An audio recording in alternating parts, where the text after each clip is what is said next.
All right. DAO Talk episode 7. It is July 7th, 2022. This is DAO Talk, your one-stop shop for everything DAOs. I'm Tommy. And I'm Frisson. Let's get into it. Pretty slow week this week in the DAO world. Incredibly slow. Slow. We're like at that stage where, we're at like the bottom of this horrible crypto sell-off, and it's not even about the pain anymore. It's just about it's just quiet, it's just all quiet on the Web3 front. Yeah, but I'm stoked for episode 7 on July 7th. We're going to keep shipping DAO Talk no matter what. So just know that. On God. No cap. Yeah. It's a little weak, but I don't know. I don't think slow is necessarily bad. I'm not saying anyone said it was bad, but we were talking before we started recording, it's a slow week in the sense of there's not a ton of drama or big things happening to talk about that we usually talk about on DAO Talk. But we've been building all week. We are working with people that are building. So it's kind of just what we talked about at the beginning, when we started this, in the beginning of the bear market. It's builders build. What does that look like? It's not sexy. It's not a ton of awesome announcements every single week. It's just put your head down and build the future and know within a year, within 2 years, 3 years, on a long enough time horizon, you're going to succeed. I don't know Absolutely. what your thoughts on that are. Yeah. Well, I think everybody who keeps shipping during this time is going to come out the other side in a really good place. I also think that DAOs are what's going to lead us out of this bear market. I think I'm really developing this theory that where you want to be at in crypto is at the intersection of where there's sort of a lot less speculation, but there's still a ton of action and building and innovation. And I think that place right now is DAOs, to be honest with you. I'm excited to still be here. And just to show you that Tally has not stopped shipping, that Tommy and I are still, on our grind, even during this very slow time in the Web3 world. We're just going to keep it local, and we're going to talk about Tally stuff today. So, we can dive into this article. Really great article from our friend Gaia, who is a builder in the Impact DAO regenerative crypto economics space. And she put together a really comprehensive overview of the Impact DAO sector. So much exciting work going on here. It's really amazing with DAOs. As soon as you start diving into one particular type, you realize there's a lot more happening than you thought, Probably some people think that DAOs are still just DeFi governance, and nothing wrong with DeFi governance. Shout out to our friend Renee Supply. But there's a lot more to talk about. This article really, really shows that. So definitely would encourage you to dive in to get a sense of what the Impact DAO space is, why it exists, kind of who's working in it, and what they're excited about. And then also just a really thorough list of strong projects that are executing on different aspects of Impact DAOs. Yeah, going off of, you mentioned we're going to keep it local, talking about Tally.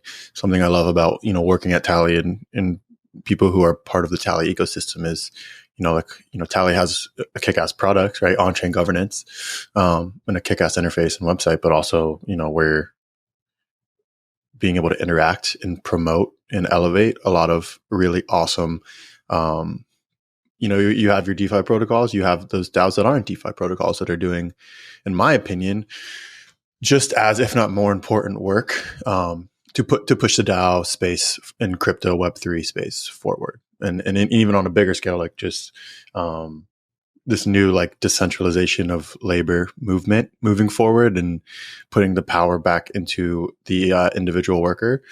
So we're able to see everything that's happening firsthand, and we make it. Frisson and I's mission on the daily is, hey, how can we promote these voices and the people that use Tally and the people that we think might want to use Tally that could help them. So keep an eye out. We've been promoting a lot of like really awesome writers and voices and projects that are happening, but we're always having new and fresh and innovative content coming out on our wide stretch reach of mediums that we use. Newsletter, blogs, podcasts that you're listening to, interviews, product updates, things like that. So exciting stuff happening on our end, and we're excited to share it with you today and then forever. So yeah, for sure. There's more coming on the Impact DAO front specifically too. At DAO NYC, we interviewed Scott Moore from Gitcoin. So that'll be coming out in the next few weeks. We go deep on public goods funding, some of the challenges with governance, stuff like that. And then we also talked with Theo from Vita DAO, which is one of the projects mentioned in here that's focused on longevity research funding. And so, more to come on the Impact DAO side. I think, like, if you dig into this article, it's interesting because it starts out by kind of explaining what are the gaps with like social impact and business and economics experiments that have been tried in the past. I think this idea of like ESG, which stands for environmental social governance, is a bit of a meme at this point. It's been created as like a category of companies that you can invest in or cannot invest in, and then ultimately has been captured by intermediaries who are profiting from that designation or using it to exert power and control. And so I think Web3 and DAOs are really the perfect medium for disrupting that kind of activity by trying to take intermediaries out of the equation, create direct funding mechanisms, create direct opportunities for people to get involved in these DAOs and add their labor and capital to move it forward. So, of course, not every DAO listed in here will succeed. There will be many challenges, like fundamentally, how do you define impact is still going to be a challenge, even in the DAO space. What is good? What is positive social or environmental impact? But I think like we will see, not just impact DAOs, but like the entire space of like ESG, corporate governance, B corporations, like nonprofits, like that entire space, move forward as a result of the work these organizations are doing. So super excited to keep tapping into this community over time. Yeah. Something I was thinking about and kind of mentioned before is like when I'm explaining, for the uninitiated into the DAO space, like what is the value proposition for DAOs, right? Because I think the community itself is starting to figure that out. Like I think at DAO NYC, there's a lot of talk around impact DAOs, and I think some of the best talks and discussions and ideas were shared in those impact DAO panels, which are going to be available on YouTube soon if you're listening to this. Is that it's unlocking and a lot of previously like stowed away like human capital, whether it be from like feeling disenfranchised in the current system, whether you be, an underprivileged group or an underrepresented group, or just like you feel like you don't have the environment or the ability to contribute in the way you want to contribute. DAOs have basically like completely leveled the playing field and removed the barrier to entry to anyone who feels like they can contribute, whether it be super small, like, I don't know, doing some design work for like a Twitter account, or like devoting your entire life to this and becoming a full-time DAO contributor. That's what I love about DAOs and what this movement has created is like, it doesn't matter how much you want to contribute. If you want to have, a traditional like Web2 job, but also like have your hands in the DAO space because you're not certain about its future, like we welcome you and we want you to help contribute. If you want to go full time, like there's opportunities to do that as well. And there's a good mix of stuff in the middle. And I think that concept and that feature is what's going to allow DAOs to flourish long term, right? Assuming that we all remain focused and, there's not some crazy like geopolitical or like other disasters that stop us from doing that, right? So it's just exciting.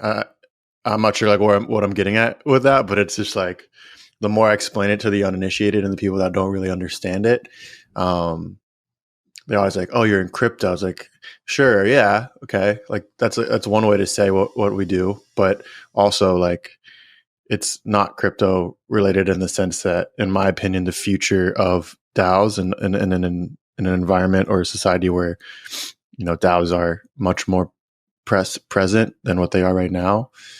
It's not a crypto focused concept. Those are the rails, and that's going to be part of like how it helps it go mainstream. But it's a much bigger, movement at play.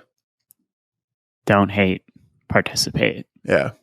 For real though, like, dude, just join one of these DAOs. Like, it's cool. It's fun. Like, it's this like very amazing and freeing feeling to be like, people are doing this thing.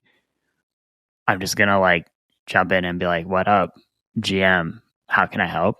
It won't work out in all cases, but like, there's a feeling of like freedom, and like possibility from that doesn't exist anywhere else. You can't just like jump in to like a B corporation, which is like it's a type of company that's focused on like social impact. You can't just like jump in and start hanging out with them. You can't GM them. They'll be like, "Yo, go away." You can't just show up to our office and say GM and then stand there smiling.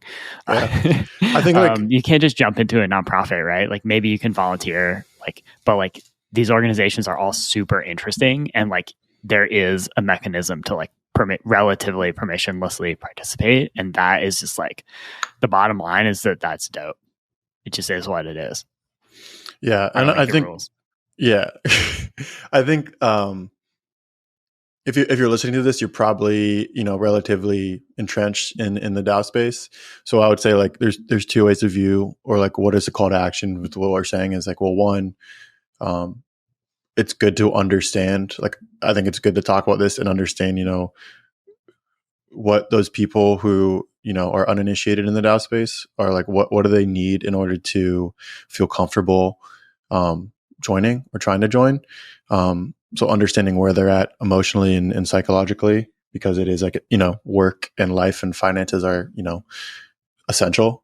But also understanding like, okay, well, what can we do as DAO operators to help that onboarding process go as smoothly as possible? And that's like, one, making people who are actually, willing to contribute, be able to contribute, but also, like you said, like there's a reason you can't just join a B corporation, right? Like there is a level of gatekeeping you need to have in order to, limit bad actors coming into your organization. So it goes both ways, right? You have to be able to onboard correctly, but onboard the right people correctly, and also be able to filter out, bad actors. Or, we were talking to like Pride Punks, which is an LGBTQ focused, NFT DAO. And they talk about how they've had some issues with people just coming in purely for the fact that they want to hate on this group. And it gets really nasty, and they make a lot of really bad content. So it's like, how do you empower the community to remove those people? How do you stop those people from even joining in the first place? Like if that's even possible. It just goes back to like, we talk about, you tweet about this all the time, Frisson, is like we're so early in the most non-ironic, non-cringe way possible. It's like there are a lot of processes and organizational like problems that we don't even know we have to solve yet. And yeah, we can predict some based on like the fact that, this is like labor organization is not new. But there's going to be some unique problems to the fact that this is a completely new way to organize labor. So it's just like interesting to like think about, how do we solve the problem that we're going to look back in 10 years and be like, oh, wow, that was a huge problem. Like, how do we address it now? Or if we even can, right? Like, I don't know if it's possible. Yeah. Yeah. How do we create accessibility and also safety? I was listening to the Boys Club founders interview on Rehash DAO with Diana Chen this week. And they're like, okay, we know we want to do a token. We know we want to have this community centered around women and non-binary folks in Web3, but like we don't want to be limited on what we can do with that. How do we create an environment where people can join, and we're not like gatekeeping, but we're also curating to some degree and having kind of the right folks who are there for the right reasons involved? And how do we incorporate these Web3 elements of tokens and create the possibility for financial upside for everyone, which is certainly a core part of the value proposition, without making it like focused on speculation and creating this opportunity for like certain people to get wrecked, right? And so I think part of the accessibility and like the kind of onboarding is just like the fact that these social impact DAOs exist in the first place is amazing, because it creates a way for people to engage. Like, if you want to join Web3, like I think the traditional way is like you find some shitty token that like someone convinced you is going to go to the moon, and then you buy it and you're like, I'm participating in the DAO now. It's like, don't do that. Find one of these impact DAOs that is doing work that you think is important, and like join. Yeah, and you know, there's other DAOs as well, right? You know, like not everyone's going to want to join an impact DAO. You know, I think that's why like we want to promote as many as possible, and you know, see the movement as a whole grow. Sure. And there's things we don't even know like that are going to turn into DAOs, right? I've had this realization that, you know, not everything needs to be a DAO, right? Some things do and would benefit from it, but some don't, right? And that's okay. I think like something the Web3 crypto space as a whole is kind of going through this existential moment right now in terms of like this market, this bear market, is like there are certain, you know, trade-offs that are going to have to be made, or maybe not. Maybe you disagree with me in regards to like decentralization for certain industries to thrive, right? I don't think like,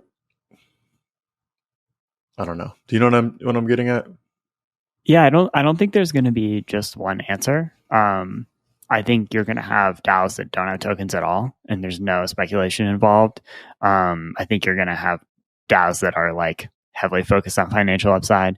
I think you're going to have DAOs that are completely decentralized, and literally from Genesis, there's no insiders, there's no leadership team. It's just like kind of like spawned. Like the classic way to do that is like someone originates it and then just like ghosts, right? Like Satoshi, or like you know, something like that. And then you're going to have the flip side where there's like this very structured leadership team in place, but there's like clear avenues for people to get more involved over time.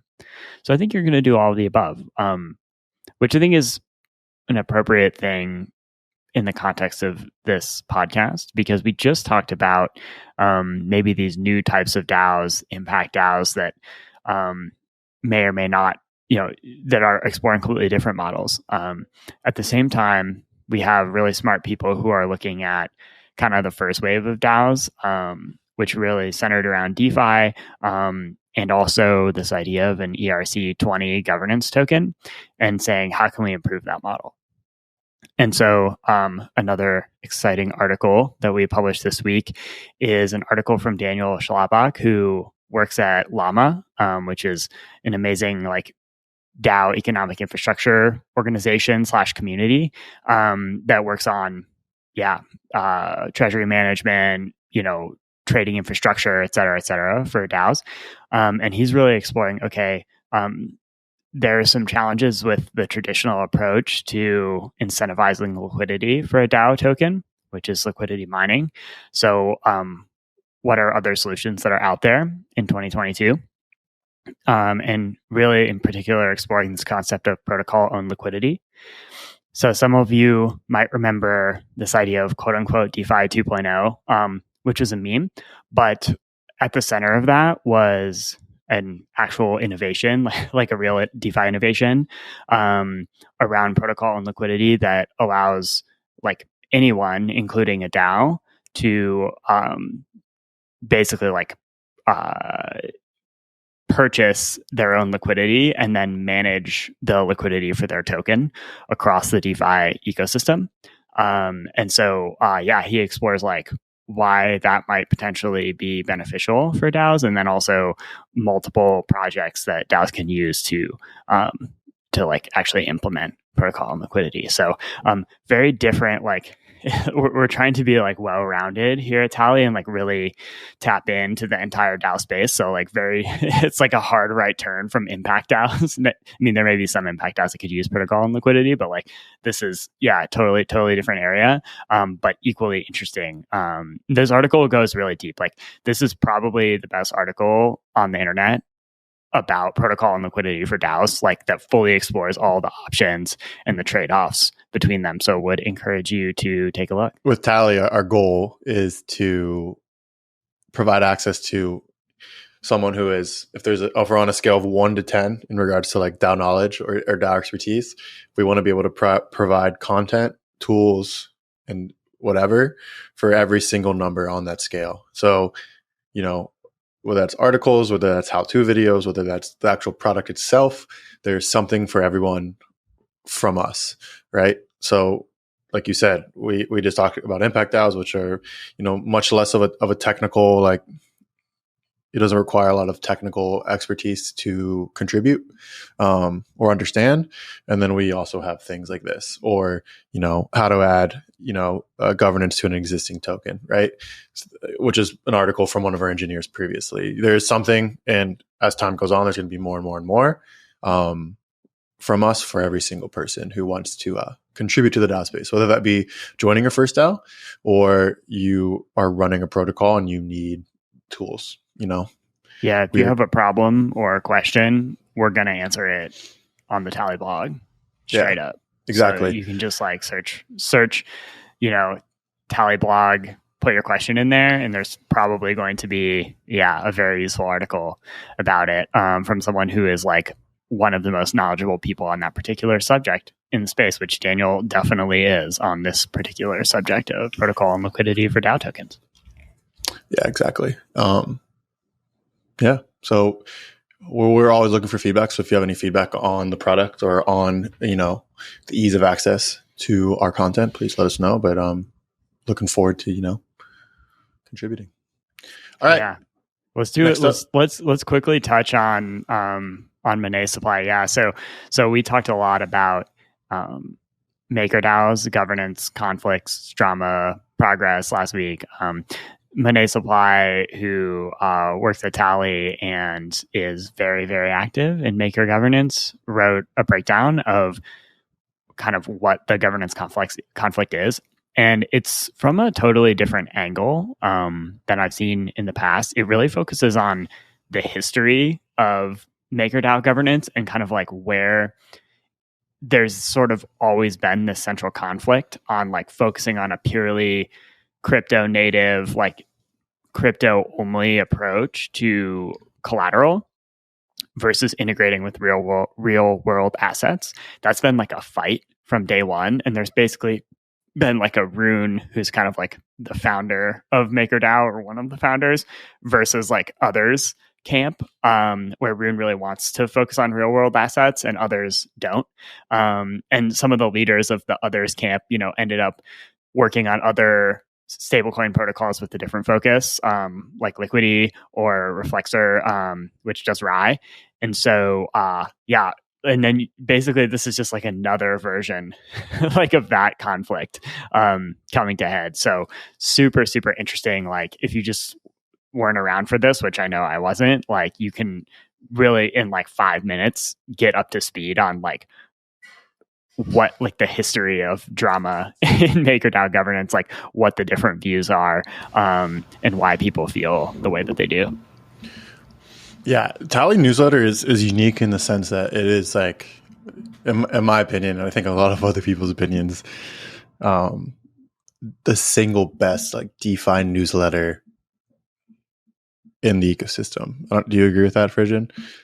Specifically DeFi protocol governance. Yes. So there are other articles about like just what's happening in DeFi broadly, but the question of like how do you govern a DeFi protocol effectively through a DAO? Like, what parameters should be available to be moved? Like, how do you organize your governance to effectively manage those parameters, et cetera, et cetera? Like, Monet Supply is really, like, truly one of the experts on that topic, and he's a very compelling writer too. So, like, this newsletter, it doesn't have a huge following just because, like, there aren't that many people who are interested in DeFi protocol governance. Like, it's super nerdy. But yeah, there's like a couple thousand people subscribed, and like many of the people who are sort of the most active in the space, read this newsletter pretty regularly. So yeah, it's a really great resource. Even if you just want to like tap in a little bit to DeFi protocol governance and get some exposure, I'd put myself in that camp. Definitely would encourage you to subscribe. Let me touch on that, because you said it doesn't have a large audience because it's nerdy. I would say that it should have a large audience, and if you think you shouldn't care about it, or it's too complicated, or it's boring, you're fucking wrong. And because I can say that because I was that person like 6 months ago. And like, if you're in a DAO forever, like if you're listening to this, you probably are, or you care. You need to care about governance. It's literally like the most important part of this entire thing, right? And I think it's important to like not look at it like a burden. I think that's what I did at the beginning, is like I was kind of like bored by it. But then once you learn more about how the ecosystem works and like what is actually happening, and this just takes time, like it's existential. And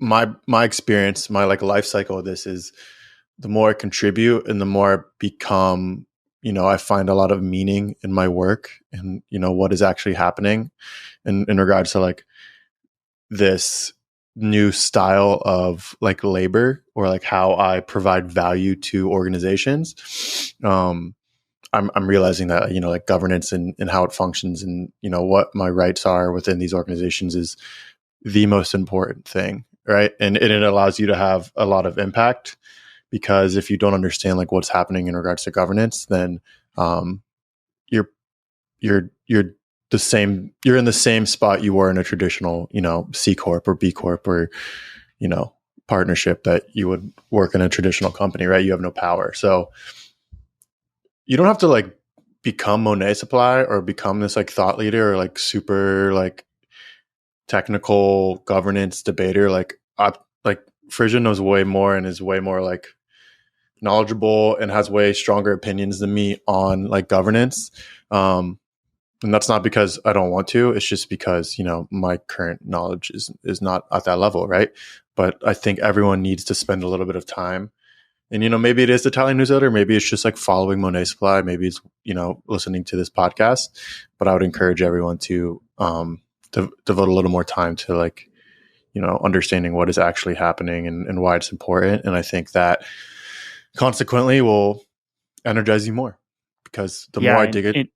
In Web3 and DAOs, you kind of want to have this idea of like a T shape, where it's like there might be something you're really focused on and an expert on, but then and that's like the long part of the T, but then you want to have working knowledge of many other relevant fields. Like, even if you're just really passionate about like NFT DAOs and creativity and art and how Web3 can empower,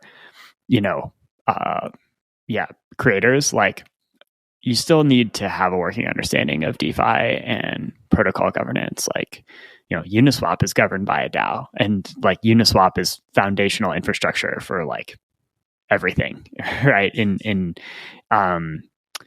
Web3. And I think like, that there will continue to be more like, finance related like DAO governed projects that are relevant in the space. And like, you need to at least kind of understand on a high level how they work to operate effectively in the space. So like, my T shape is like, I'm going deep on like DAOs. I'm actually particularly interested in kind of like this newer wave of DAOs, like that are more around like, impact DAOs and communities and social clubs and stuff like that. And then the other area that I'm like particularly deep is like Ethereum core protocol development and kind of education around that. And then like everything else in crypto, I'm just kind of like a noob, but like I have exposure to it. Right. And I think that's really important to really effectively operate in the space. So yeah, just tap into Monet Supply's GigaBrain. He'll do all the work for you, and you can just benefit by spending 5 minutes reading, perusing the Tally newsletter every couple of weeks. Yeah, just find what you're passionate about and plug in. That's all I got to say. Okay, so moving on, our CEO, our fearless leader, one of our fearless leaders, Dennison, was on Chase Chapman's podcast. I think it's called On the Other Side. It's a great podcast on like DAOs and the future of work as a whole, not just DAOs. Yeah, Frisson, you want to give us a little overview about like, what he covered, what's important while we watch this clip? Yeah, for sure. So Chase's podcast On the Other Side is dope. It's not necessarily like exclusively focused on DAOs. It definitely isn't, but she covers DAOs a lot, brings on really interesting DAO related guests. So would recommend that as like an addition to your DAO Talk podcast diet. On the Other Side. Super dope. Dennison joined this week, which is super exciting. And like, I think, it's super interesting. Like Dennison, people say they're like an OG, right? Dennison is like actually an OG. Like he was like building on Bitcoin in 2011, 2012, right? And so he has this amazing perspective of like getting exposure to Bitcoin, like being ideologically aligned with the idea of Bitcoin, and then seeing Ethereum launch and kind of like moving there as a builder, and also on some of the differences between like the Bitcoin community and the early Ethereum community. And one of the things that he highlights is like, really getting his motivation from like people who are creating for its own sake, right? In the space. Like he talked about how like, during this last bull market, things became very focused on DeFi, and it was like money, yield. I need 69%, 69,000% APY. How can I like, liquidity mine this farm to death? Like, and like, that's cool. Like DeFi is dope, but he talked about like maybe wanting to see the space, or personally, being motivated by working on stuff that's more like, let's build the future of the internet, right? Let's change the way organizations work. Let's make the world a better place. And like how kind of early Ethereum and early Bitcoin were really like centered around that. And then how like, that's what we see a lot of in the DAO space today. And kind of that's why he's motivated to work there.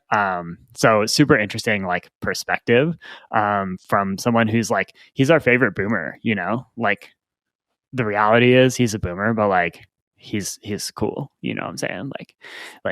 And he's like the cool boomer. Yeah. And he's really seen everything in the space and like built everything you could possibly build, and done everything you could possibly do, and kind of like why DAOs are where it's at for him right now. So definitely would recommend. Also just like listening to Dennison is hilarious. Like he's just, someone that is very entertaining to listen to talk.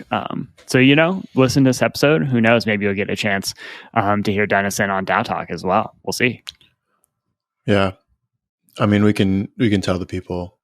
I'm currently looking at... Oh, wait. We just got a message.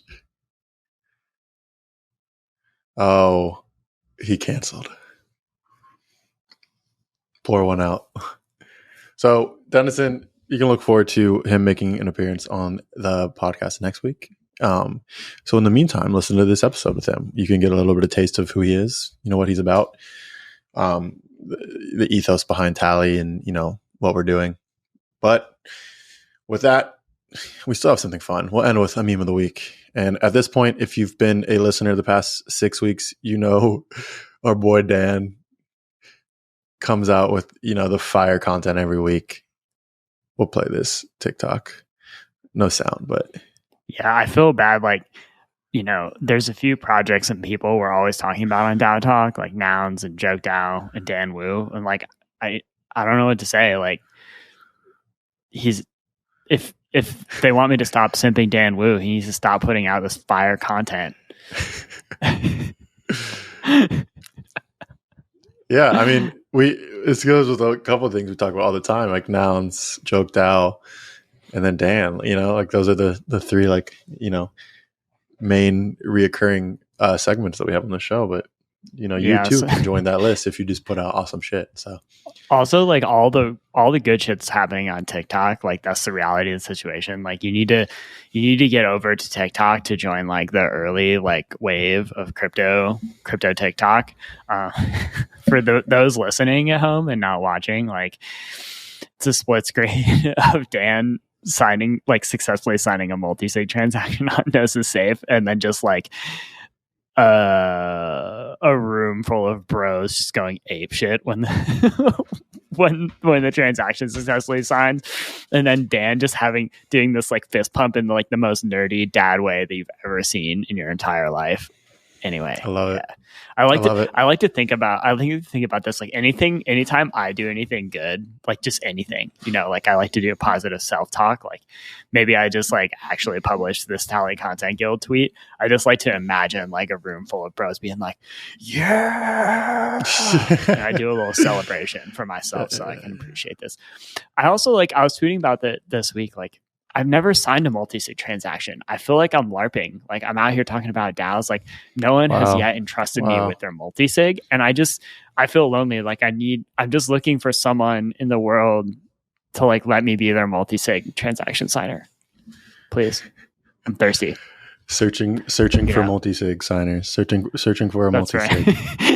Right. That's right.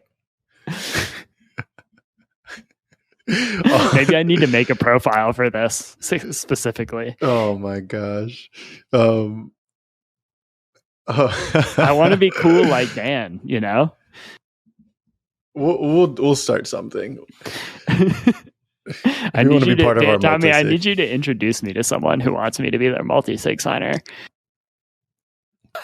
Man searching for love, aka multisigs to sign. I'm sure there's someone out there looking for an extra signature. But on that note, we are going to start if you're listening to this, I don't know, if you made it this far, you are a very dedicated listener. But we're starting a little, like an alpha group chat just to talk about DAOs. If you want to get into our minds and kind of see how we prep for the week, which is basically just like me and Frisson sending each other like hot takes and articles and things that are happening in the space.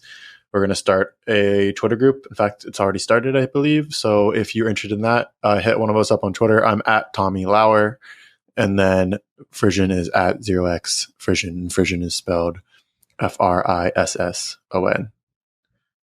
All right. If there's not anything else you have to say, that's been episode 7 of DAO Talk, and we look forward to seeing you guys next week. Yeah, we'll be back next week, no matter what. Peace.